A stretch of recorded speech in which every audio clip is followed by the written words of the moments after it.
Gangs in high security prison. That's what I'm talking about in this video. So in the high security prisons, it's not so much as gangs, it's what you call cliques. Like there's all different type of cliques, different groups. And what I mean by that is like you're all sort of find your own little groups, and that's how you knock around with in the prisons, in the high security prison, and you stay in your own little clique, and you've all got each other's backs, each and every one of you who's in that clique. But mostly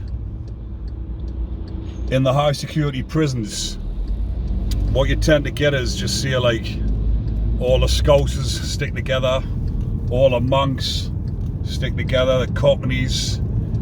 Mostly the monks and the Scousers are the ones that stick together the most, as in like their own groups. But as for gangs, as far as it goes, the biggest gang in the high security estate is actually the Muslims, the Muslim gang. And the reason why that is because all the Muslims, they all stick together. And if there's any ricks or any chow, or they've got grief with anyone, there's not just one or two of them going, it's the whole lot of them are going. So, and that's how the Muslims have actually they've got the stronghold in the high security prisons, because as I've just mentioned, they all stick together. Whereas the other lads and the other firms, they don't stick together as in solidarity as much as what the Muslims do, and that's how they've got the stronghold. And people have asked us, is there any skinhead gangs or white supremacy gangs in prison? There is and there isn't. There's none really that I would say that I come across in the prisons where it was like skinhead gangs or anything like that. Not whilst I was in Frankland.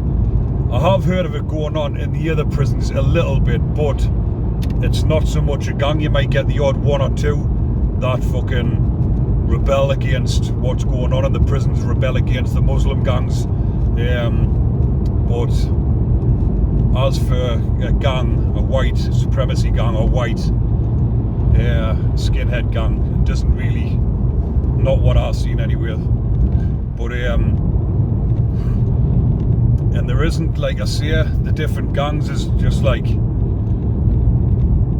the different cliques from the different areas. But as you go down the prisons into the Cat Bs and Cat Cs, it's more or less, it's getting the same in the Cat Bs as it is in the Cat A, the high security estate, as in all the Muslims that were in high security prisons they've all got, what happened was, because there was too much going on in the high security estates, and there was that many of the Muslims in all of the high security and the dispersals, they thought they would try and take the pressure off the high security estate by taking them off the books, some of them that were on the Cat A, and give them all the Cat Bs.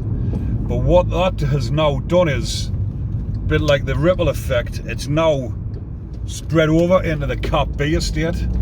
So there's a lot of, from what I've heard, there's a lot of stabbings and slashings and different things happening in the Cat B estate now that's spread from the high security estate.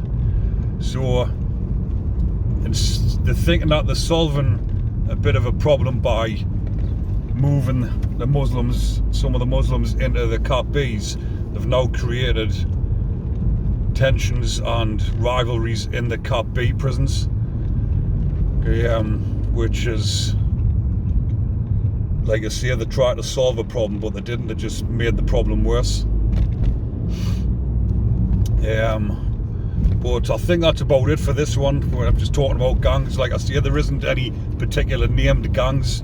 There is gangs of Scousers, gangs of monks, gangs of Cockneys, gangs of Geordies, Mackhams, but they're not a gang as such. They're just like cliques that all knock around with each other I suppose you could say that they are gangs, because they're all they're not gang members, but they're all not around with each other and they've all got each other's backs.